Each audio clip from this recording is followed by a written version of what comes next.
KaraokeBooks. Notre-Dame de Paris. Victor Hugo. Translated by Isabel F. Hapgood. Book 11. Chapter 2. The Beautiful Creature Clad in White. Dante. When Quasimodo saw that the cell was empty, that the gypsy was no longer there, that while he had been defending her she had been abducted, he grasped his hair with both hands and stamped with surprise and pain. Then he set out to run through the entire church seeking his bohemian, howling strange cries to all the corners of the walls, strewing his red hair on the pavement. It was just at the moment when the king's archers were making their victorious entrance into Notre-Dame, also in search of the gypsy. Quasimodo, poor, deaf fellow, aided them in their fatal intentions, without suspecting it. He thought that the outcasts were the gypsy's enemies.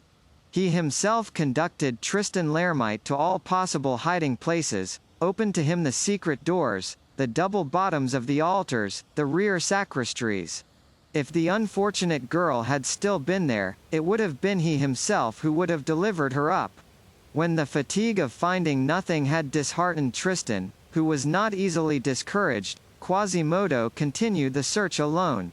He made the tour of the church 20 times, length and breadth, up and down, ascending and descending, running, calling, shouting, peeping, rummaging, ransacking, thrusting his head into every hole, pushing a torch under every vault, despairing, mad. A male who has lost his female is no more roaring nor more haggard. At last, when he was sure, perfectly sure that she was no longer there, that all was at an end, that she had been snatched from him, he slowly mounted the staircase to the towers, that staircase which he had ascended with so much eagerness and triumph on the day when he had saved her. He passed those same places once more with drooping head, voiceless, tearless, almost breathless. The church was again deserted, and had fallen back into its silence. The archers had quitted it to track the sorceress in the city. Quasimodo, left alone in that vast Notre-Dame, so besieged and tumultuous but a short time before, once more betook himself to the cell where the gypsy had slept for so many weeks under his guardianship. As he approached it, he fancied that he might, perhaps, find her there. When, at the turn of the gallery which opens on the roof of the side aisles, he perceived the tiny cell with its little window and its little door crouching beneath a great flying buttress like a bird's nest under a branch, the poor man's heart failed him, and he leaned against a pillar to keep from falling. He imagined that she might have returned thither, that some good genius had, no doubt, brought her back, that this chamber was too tranquil, too safe, too charming for her not to be there, and he dared not take another step for fear of destroying his illusion. Yes, he said to himself, perchance she is sleeping, or praying. I must not disturb her. At length he summoned up courage, advanced on tiptoe, looked, entered. Empty. The cell was still empty.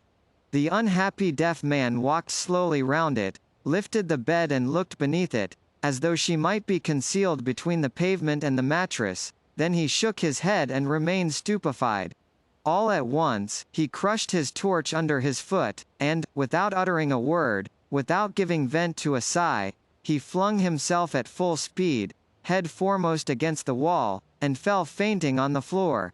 When he recovered his senses, he threw himself on the bed and rolling about, he kissed frantically the place where the young girl had slept and which was still warm. He remained there for several moments as motionless as though he were about to expire. Then he rose, dripping with perspiration, panting, mad, and began to beat his head against the wall with the frightful regularity of the clapper of his bells, and the resolution of a man determined to kill himself.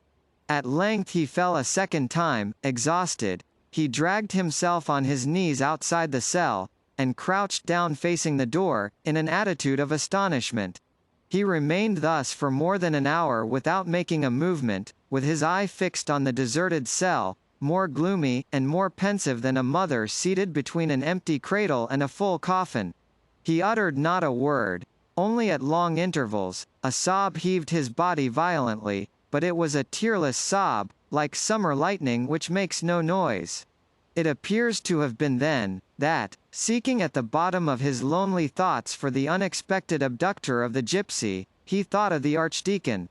He remembered that Dom Claude alone possessed a key to the staircase leading to the cell.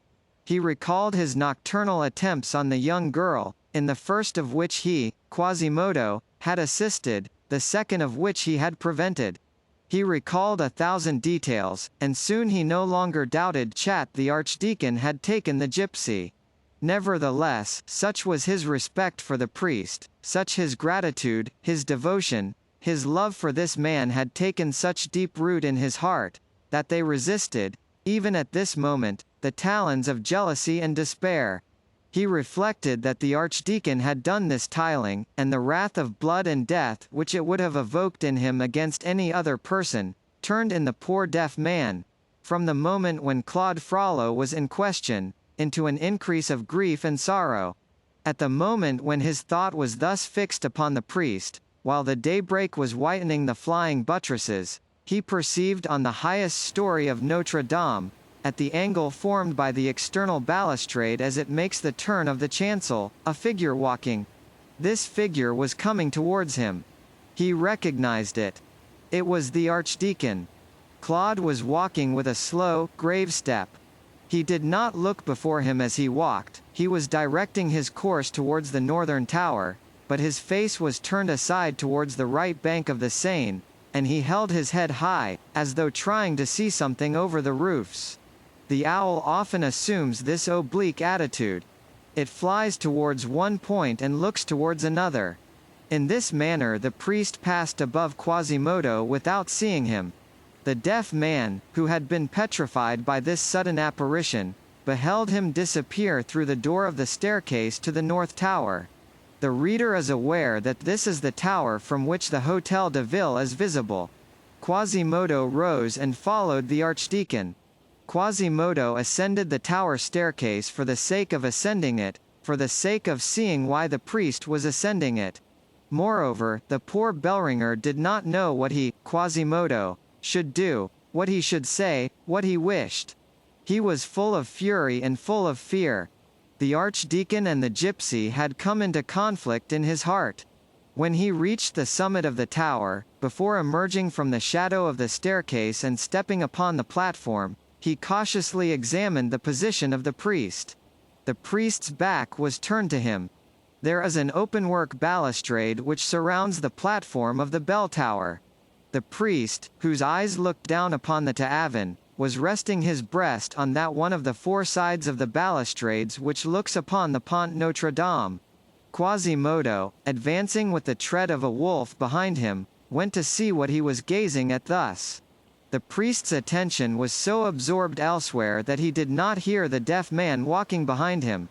Paris is a magnificent and charming spectacle, and especially at that day, viewed from the top of the towers of Notre-Dame, in the fresh light of a summer dawn. The day might have been in July. The sky was perfectly serene. Some tardy stars were fading away at various points, and there was a very brilliant one in the east, in the brightest part of the heavens.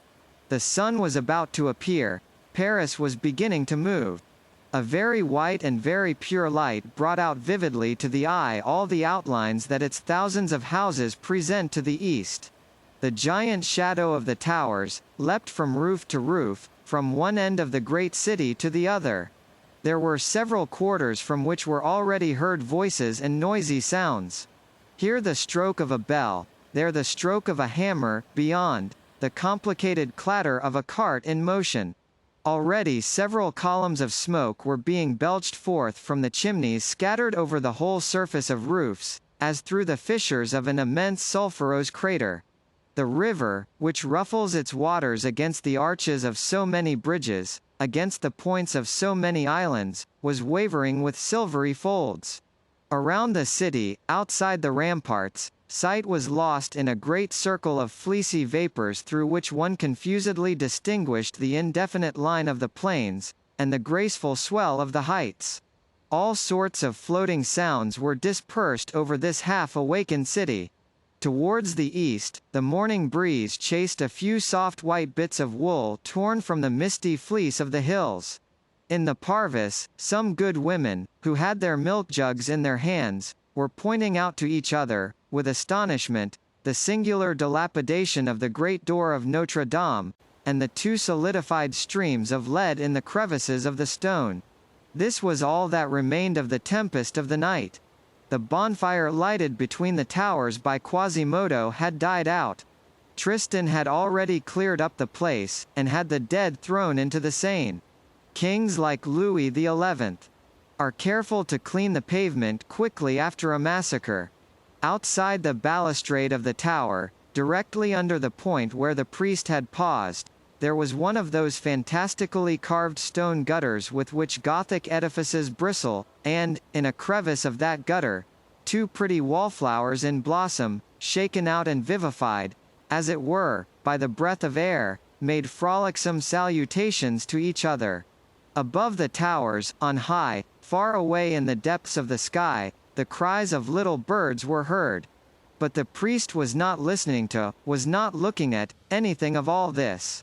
He was one of the men for whom there are no mornings, no birds, no flowers. In that immense horizon, which assumed so many aspects about him, his contemplation was concentrated on a single point. Quasimodo was burning to ask him what he had done with the gypsy, but the Archdeacon seemed to be out of the world at that moment. He was evidently in one of those violent moments of life when one would not feel the earth crumble. He remained motionless and silent, with his eyes steadily fixed on a certain point, and there was something so terrible about this silence and immobility that the savage bellringer shuddered before it and dared not come in contact with it. Only, and this was also one way of interrogating the Archdeacon, he followed the direction of his vision, and in this way the glance of the unhappy deaf man fell upon the Place de Grève. Thus he saw what the priest was looking at. The ladder was erected near the permanent gallows. There were some people and many soldiers in the place. A man was dragging a white thing, from which hung something black, along the pavement. This man halted at the foot of the gallows. Here something took place which Quasimodo could not see very clearly. It was not because his only eye had not preserved its long range, but there was a group of soldiers which prevented his seeing everything. Moreover, at that moment the sun appeared, and such a flood of light overflowed the horizon that one would have said that all the points in Paris, spires, chimneys, gables, had simultaneously taken fire. Meanwhile, the man began to mount the ladder. Then Quasimodo saw him again distinctly. He was carrying a woman on his shoulder, a young girl dressed in white. That young girl had a noose about her neck. Quasimodo recognized her. It was she. The man reached the top of the ladder. There he arranged the noose. Here the priest, in order to see the better, knelt upon the balustrade. All at once the man kicked away the ladder abruptly, and Quasimodo, who had not breathed for several moments, beheld the unhappy child dangling at the end of the rope 2 fathoms above the pavement, with the man squatting on her shoulders. The rope made several gyrations on itself, and Quasimodo beheld horrible convulsions run along the gypsy's body. The priest, on his side, with outstretched neck and eyes starting from his head, contemplated this horrible group of the man and the young girl, the spider and the fly.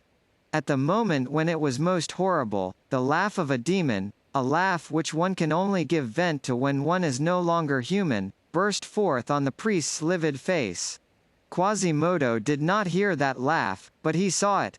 The bellringer retreated several paces behind the Archdeacon, and suddenly hurling himself upon him with fury, with his huge hands he pushed him by the back over into the abyss over which Dom Claude was leaning.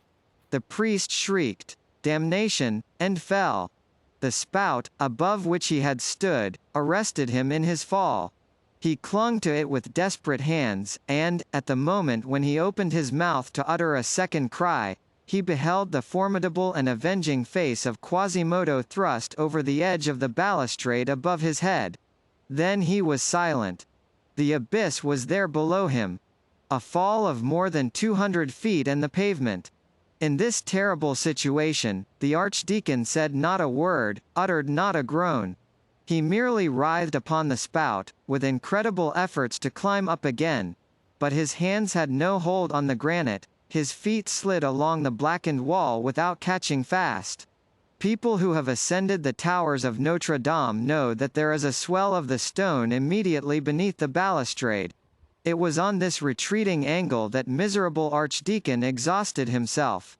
He had not to deal with a perpendicular wall, but with one which sloped away beneath him. Quasimodo had but to stretch out his hand in order to draw him from the gulf, but he did not even look at him. He was looking at the greave. He was looking at the gallows. He was looking at the gypsy.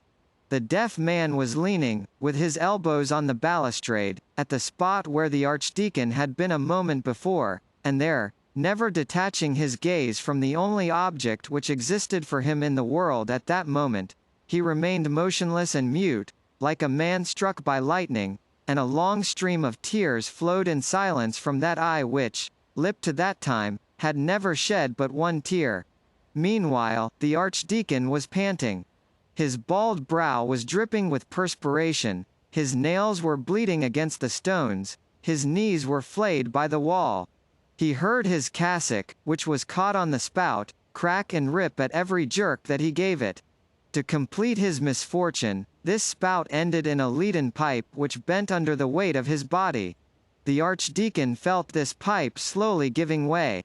The miserable man said to himself that, when his hands should be worn out with fatigue, when his cassock should tear asunder, when the lead should give way, he would be obliged to fall, and terror seized upon his very vitals.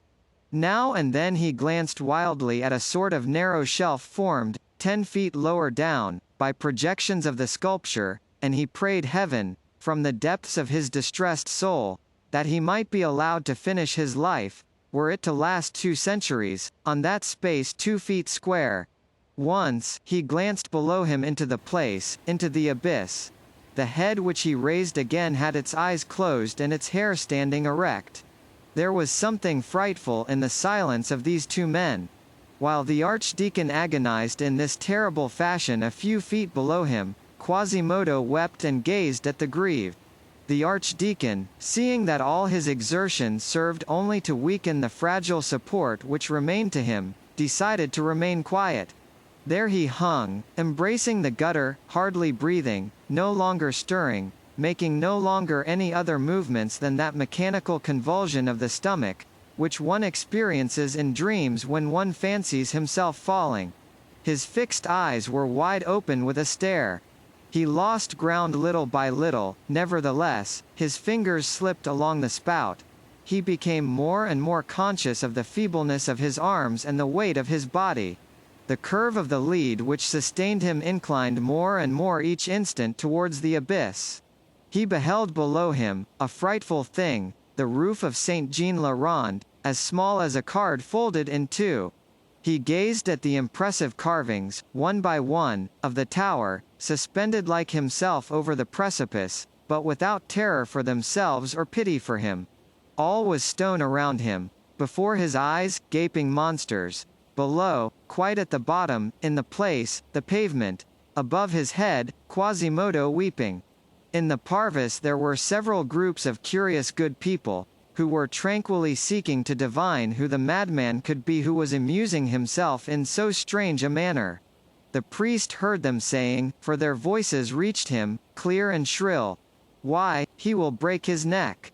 Quasimodo wept. At last the Archdeacon, foaming with rage and despair, understood that all was in vain. Nevertheless, he collected all the strength which remained to him for a final effort. He stiffened himself upon the spout, pushed against the wall with both his knees, clung to a crevice in the stones with his hands, and succeeded in climbing back with one foot, perhaps. But this effort made the leaden beak on which he rested bend abruptly. His cassock burst open at the same time. Then, feeling everything give way beneath him, with nothing but his stiffened and failing hands to support him, the unfortunate man closed his eyes and let go of the spout. He fell. Quasimodo watched him fall. A fall from such a height is seldom perpendicular. The Archdeacon, launched into space, fell at first head foremost, with outspread hands. Then he whirled over and over many times. The wind blew him upon the roof of a house, where the unfortunate man began to break up. Nevertheless, he was not dead when he reached there. The bellringer saw him still endeavor to cling to a gable with his nails, but the surface sloped too much, and he had no more strength. He slid rapidly along the roof like a loosened tile, and dashed upon the pavement. There he no longer moved.